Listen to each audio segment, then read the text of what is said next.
দালালি বন্ধ করতে হবে, পেয়ারি দুধের বর্ধিত মূল্য প্রত্যাহার করতে হবে, পেয়ারি দুধের আহ্বান জানাচ্ছি।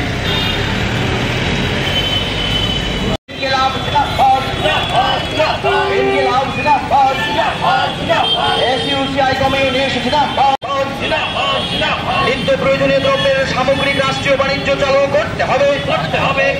অবিলম্বে থেকে লাগাতার আন্দোলন চলছে।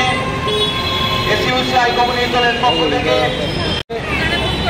আপনারা জানেন আমাদের এই রাজ্যে এই কয়েকদিন যাবৎ ধরেই যেভাবে নিত্য প্রয়োজনীয় জিনিসের দাম বাড়াচ্ছে তার প্রতি সরকারের কোনো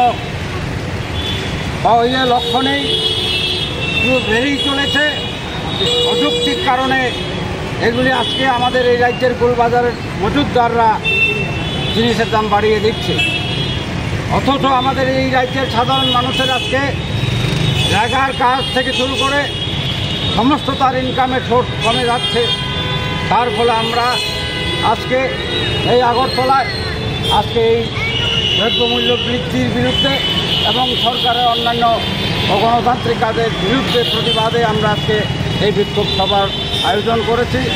আমরা মনে করি এই দ্রব্যমূল্য বৃদ্ধি আমাদের এই রাজ্যের তথা এই ভারতবর্ষের কালোবাজারি ব্যবসায়িকদের অধিক মুনাফার জন্য এগুলি চলছে এবং আমাদের এই রাজ্যে আমাদের দ্বারা নির্বাচিত সরকার এগুলিকে প্রশ্রয় দিয়ে চলেছে তাদের স্বার্থের জন্য।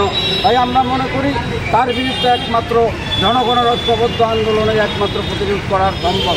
তাই আমরা আজকে 7 দফা দাবির ভিত্তিতে এই আন্দোলন শুরু করেছি।